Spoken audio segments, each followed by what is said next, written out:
Assalamualaikum warahmatullahi wabarakatuh. Selamat berjumpa kembali dalam mata kuliah interaksi manusia dan komputer, di mana pada kesempatan kali ini kita akan memasuki pertemuan ke-8, di mana sebelumnya kita sudah melaksanakan ujian tengah semester.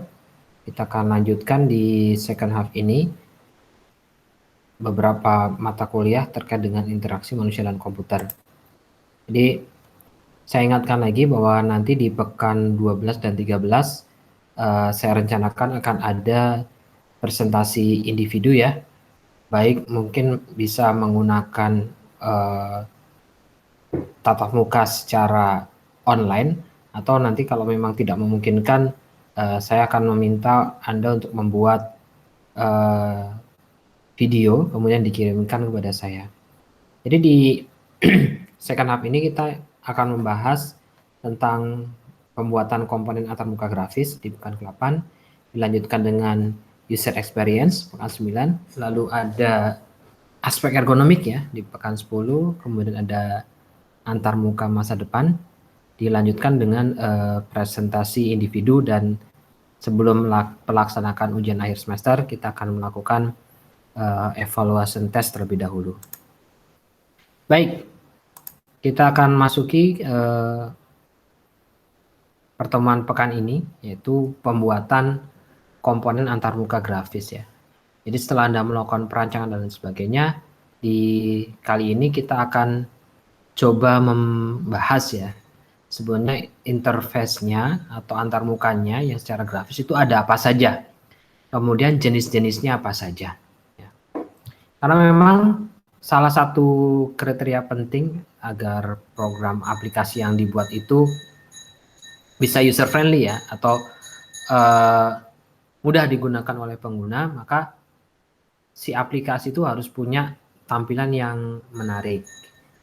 Nah, oleh karenanya kita perlu mempelajari bagaimana kemudian cara membuat komponen antarmuka grafis. Jadi kurang lebihnya komponen antarmuka grafis itu adalah bentuk-bentuk tampilan interface yang dipakai pada pakai program aplikasi ya. Baik kalau misalkan ada yang pakai modenya teks ataupun mode grafik. Nah, komponen-komponennya antara lain ada tombol tekan atau Anda biasa kenal dengan istilah push button, ada spin box, ada list box, combo box, radio button, checkbox, dan label box. Kurang lebihnya seperti itu. Nah, kita akan bahas pertama yaitu push button. Nah, ini biasa Anda gunakan ya. Jadi ketika misalkan Anda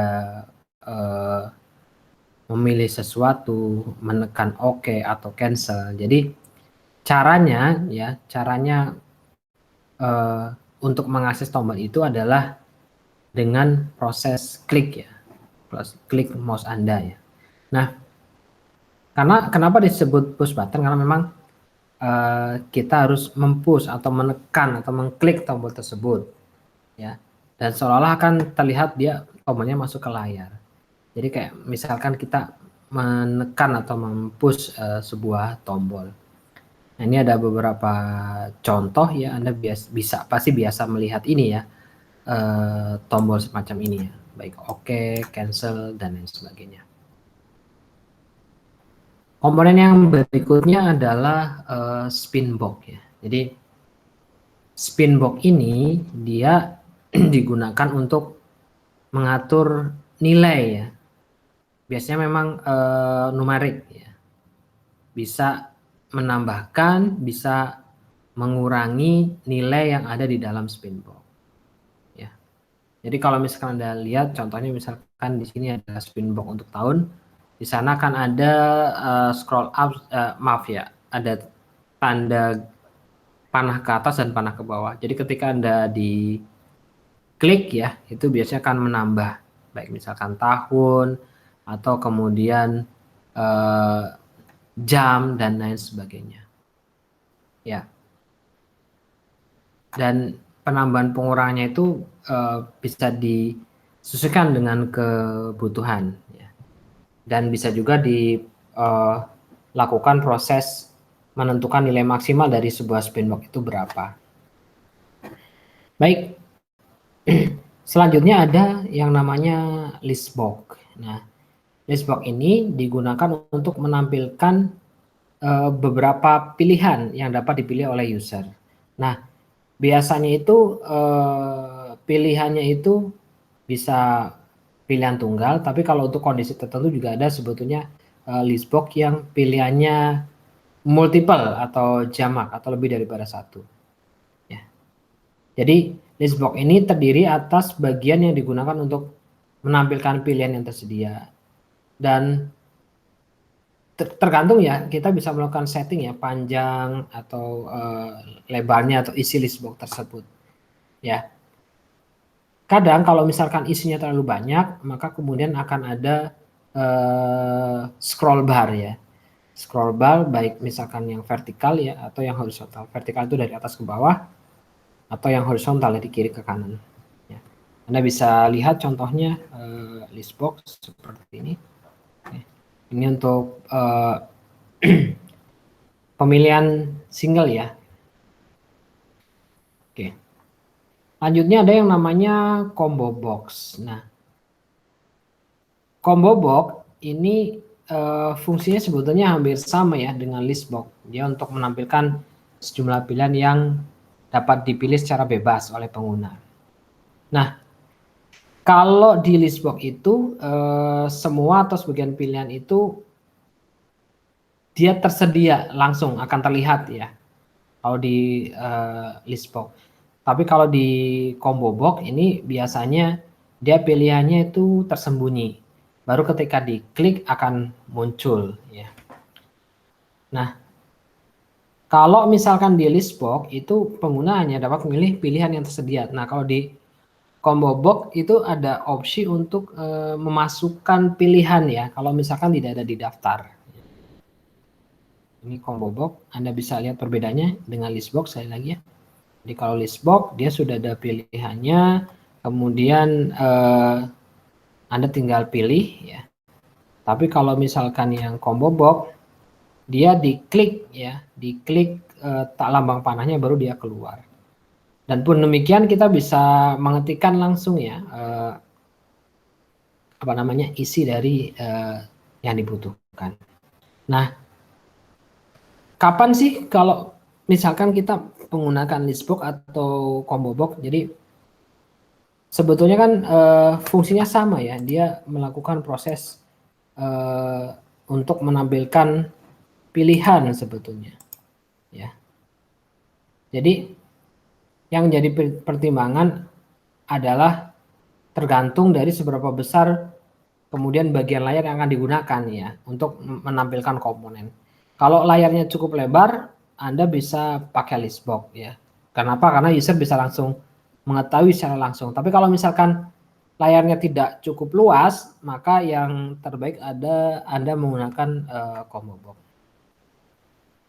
Komponen berikutnya adalah radio button ya. Jadi kalau untuk radio button ya, ini diberikan ketika misalkan kita memberikan pilihan hanya satu ya, hanya satu yang harus dipilih. Itulah kita menggunakan radio button ya. Contoh misalkan ya, ini bisa dikelompokkan. Kalau Anda klik yang portrait, maka yang landscape akan uncheck. Kalau Anda cek yang landscape, yang portrait akan uncheck ya. Itu namanya radio button, bentuknya bulat. Lanjutnya ada checkbox. Nah, kalau checkbox ya, ini pengguna itu bisa memilih lebih daripada satu. Jadi ya berbeda dengan radio button ya. Radio button yang bulat itu hanya satu pilihannya. Makanya kadang saya temui ya di form-form yang tidak di komputer, misalkan di form yang kertas misalkan, ada pilihan tapi pakai opsinya bulat. Nah, kalau bulat sebetulnya itu radio button, harusnya yang dipilih hanya satu saja. Ternyata jawabannya lebih daripada satu, makanya tidak sesuai kalau di form kertas biasanya. Nah, kalau untuk misalkan di komputer kita sudah tahu kalau di checkbox ya, dia bisa dipilih lebih dari satu. Kalau radio button hanya satu saja. Oke. Selanjutnya kita ada label box ya. Jadi label box itu biasanya itu digunakan untuk memberikan komentar lah atau memberikan nama di masing-masing komponen. Ya. Anda bisa ada lambang huruf A, jadi Anda bisa sebutnya menamai komponen-komponen yang ada di dalam user interface yang Anda buat. Ya. Istilahnya memberikan huruf ya, kurang lebih itu. Oke, kita lanjut ke mendesain Windows. Ya. Nah, dalam mendesain Windows ini perlu kita perhatikan. Yang pertama, kita perlu memilih jenis window. Ya. Itu ada dokumen window. Dokumen window bentuknya seperti ini. Ya. Application window, contohnya seperti ini. Lalu apakah kita membuat utility window semacam ini yang ada pilihan, melakukan kostumasi dan sebagainya, atau kita membuat dialog and alert ya, atau message ya yang ditampilkan ketika user mengklik sesuatu. Baru kemudian mendesain bagian windownya, dan yang ketiganya adalah mendesain primary window. Nah, dalam mendesain primary window itu ada 5 hal ya yang dilakukan. Pertama, mendesain titelnya atau judul, kemudian ada border dan window comment, modality, dan fokus. Apa itu? Kita bahas satu persatu ya. Jadi pertama, mendesain titel. Jadi setiap jendela itu baiknya diberi judul atau titel ya.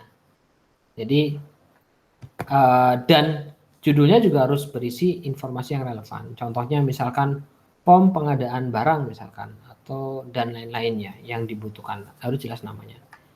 Kemudian mendesain border dan Windows comment ya, kalau ada kebutuhan untuk itu. Kemudian shape window atau bentuknya. Lalu ada modality ya. Jadi modal window itu dia akan melakukan pelarangan terhadap user untuk berinteraksi dengan window lain, atau kurang lebih di lock ya. Jadi atau aplikasi yang lain itu dia bisa dibatasi ketika sebuah aplikasi berjalan. Nah, kalau misalnya kita menggunakan non modal window, itu kemudian dia tidak akan melarang berhubungan dengan aplikasi utama atau window lain. Ya.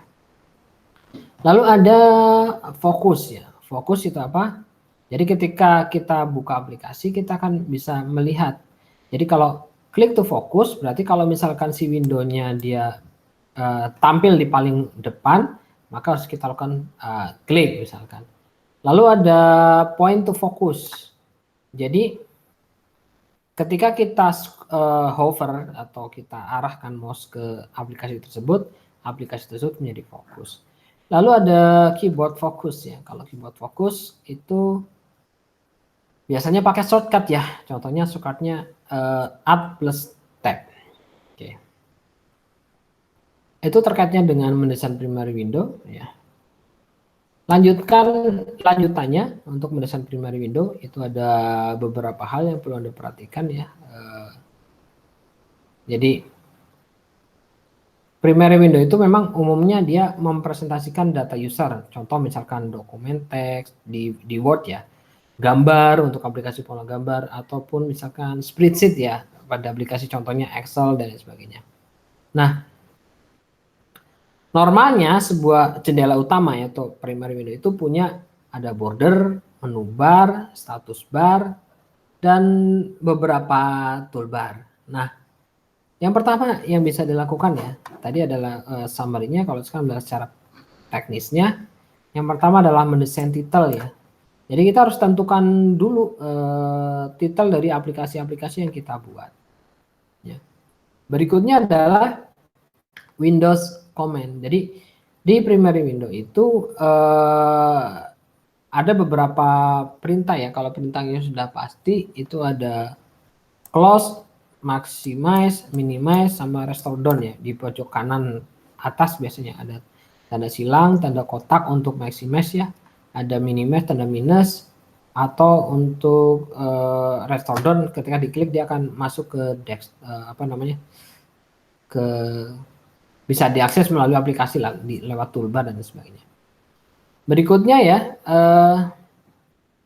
terkait dengan modality ya.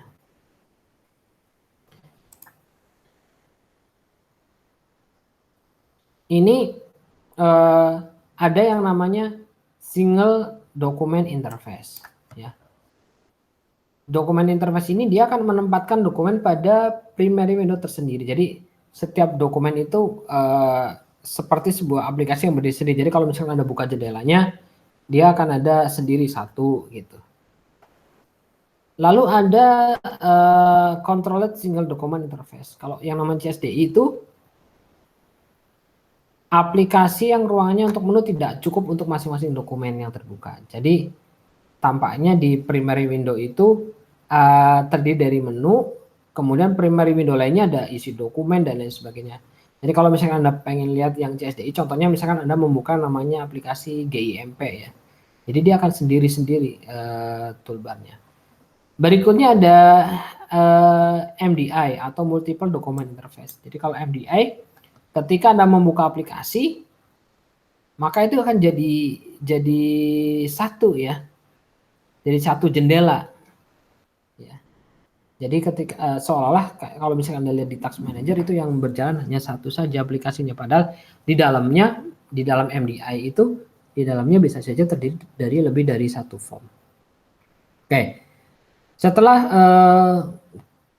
melakukan hubungan dengan dokumen dan window, proses selanjutnya adalah mendesain utility window. Ya. Utility window adalah jendela untuk pengaturan lah, kurang lebih seperti itu. Ada banyak jenis-jenis dari utility window, salah satunya pertama adalah instant apply misalkan. Instant apply ini dia mengizinkan user mengubah nilai atau setting ya. Contohnya misalkan property atau preference ya. Yang ketika kita setting, begitu kita close, dia akan kemudian serta-merta ada perubahan di window. Contoh misalnya kita mengcustomize toolbar yang bisa dikeluarkan di window misalkan. Ya, ketika kita klik auto text misalkan, maka ketika kita klik si aplikasi Microsoft Word-nya, dia akan menampilkan toolbar auto text secara instan, secara langsung. Itu adalah instant apply. Lalu ada property window. Jadi property window itu biasanya setiap aplikasi kita bisa membuka sebuah jendela properti ya. Biasanya kekhasannya itu dia ada 3 tombol utama. Ada apply, cancel, ada OK. Apply biasanya dia akan mengimplementasikan semua setting dalam window, tetapi utility window-nya tidak tertutup. Kalau cancel di reset, kalau OK dia diimplementasikan dan kemudian si interface-nya akan tertutup. Ya. Oke. Selanjutnya di sini juga ada properti window yang lain adalah ini contoh ketika user akan melihat ya, ini about biasanya ya, melihat karakteristik si objek ya, contohnya dokumennya, filenya dan lain sebagainya. Jadi ini kita bisa mengakses sebuah properti. Lalu ada preference window ya di utility window. Preference ini biasanya pilihan yang bisa dilakukan modifikasi ya, walaupun tidak secara langsung muncul. Biasanya Anda lihat di option misalkan, lalu Anda klik salah satunya, setelah diklik OK, biasanya baru ter-apply di aplikasi tersebut, atau bahkan malah di suatu case dia butuh dilakukan proses restart. Lalu ada yang namanya toolbox ya. Nah, toolbox ini ya, Anda biasa lihat di baik misalkan di aplikasi Word atau pemrograman atau misalkan ada aplikasi gambar ya. Biasanya ada toolbox ya, di mana di dalamnya itu ada sekumpulan action atau toggle ya, tampilannya toolbar kecil seperti button ya, tinggal Anda klik kemudian Anda bisa pakai. Nah, si toolbox itu juga kadang bisa dilakukan proses kategorisasi ya. Contohnya misalkan dilihat di sini ada toolbar, ini diklasifikasikan ke tools, kemudian view, color dan lain sebagainya. Ini adalah pendesainan utility window. Lalu kita ada mendesain alert atau peringatan. Jadi alert ini dia akan menyediakan informasi tentang keadaan sebuah sistem aplikasi atau menanyakan informasi penting ketika misalkan akan lanjut ke proses berikutnya. Ya. Nah, alert itu ada beberapa jenis, ada alert text, ada alert button ya. Kalau untuk alert tag itu juga ada dua, primary tag ya, dia menyediakan informasi singkat atau usulan tindakan kepada user yang terdiri dari satu kalimat. Lalu ada secondary tag, dia ada informasi yang lebih detail tentang problem atau anjurannya. Ya, contoh misalkan di sini, ini ada primary text-nya, ya, judulnya ya kurang lebih, ini ada secondary text-nya. Lah, kemudian buttonnya atau tombolnya biasanya berbagai macam ya, ada cancel, ada yes, no, save, abort dan lain-lain sebagainya sesuai dengan tergantung dari alat yang ingin kita tampilkan. Ini ada idealnya membuat spacing dan positioning untuk alert ya, untuk Visual Basic sebetulnya tidak baku sebetulnya, tapi rata-rata ketika misalnya kita menggunakan nilai-nilai ini maka akan tampilnya akan lebih bagus. Berikutnya jenis-jenis alert ya. Pertama ada information alt text. Jadi ketika mengeluarkan alert ini ya, ini hanya sebetulnya memberikan informasi kepada user. Ya.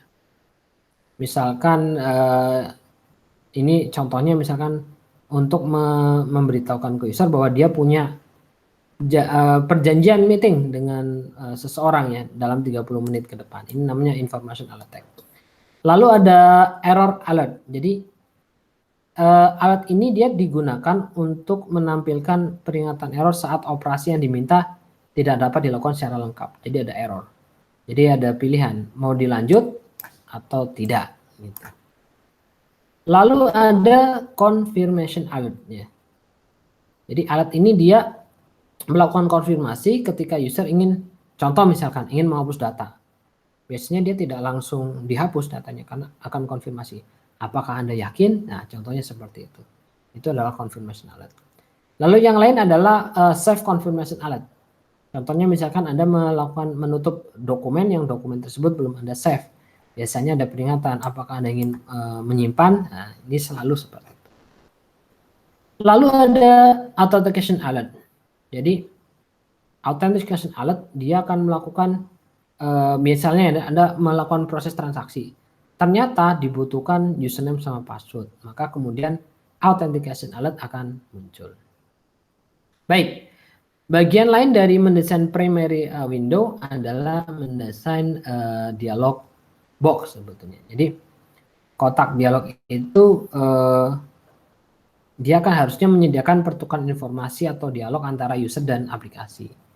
Ya, Anda bisa menggunakan kotak dialog untuk mengcapture atau menangkap informasi yang diperlukan dari user untuk tugas atau aksi tertentu ya. Contohnya misalkan percetakan atau melakukan cetak ya.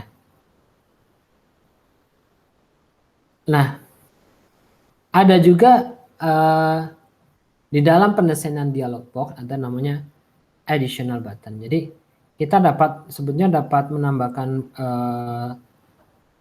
tombol tambahan ya, selain tombol persetujuan ya. Jadi kalau pedomannya biasanya kalau Anda menambahkan sebuah tombol, maka tempatkan tombol tambahan dalam satu arah di bagian bawah kotak dialog sebelah kiri biasanya, di sebelah kiri button standar. Nah kemudian button tersebut dia diletakkan dengan kontrol yang berhubungan dengan tombol tersebut sesuai dengan kebutuhan. Oke. Selanjutnya adalah layouting ya. Jadi kalau misalkan Anda membuat dialog box, sebaiknya ketika Anda menyusun kontrolnya itu Anda harus perhatikan si pengguna tersebut ya, membacanya dari mana. Biasanya dari kiri ke kanan misalkan, atau dari atas ke bawah. Jadi dan kebiasaannya kalau di kita ya kanan sebelah kiri, maka tempatkan kontrol utama sedekat mungkin dengan posisi ujung kiri atas. Ya. Jadi ini contoh, salah satu contoh ketika ada kotak dialog aplikasi. Baik, demikian yang bisa saya sampaikan pada pertemuan kali ini. Pekan depan kita akan membahas user experience. Dari saya akhiri. Mohon maaf apabila dalam penyampaian ada kekeliruan. Billahi taufik wal hidayah. Assalamualaikum warahmatullahi wabarakatuh.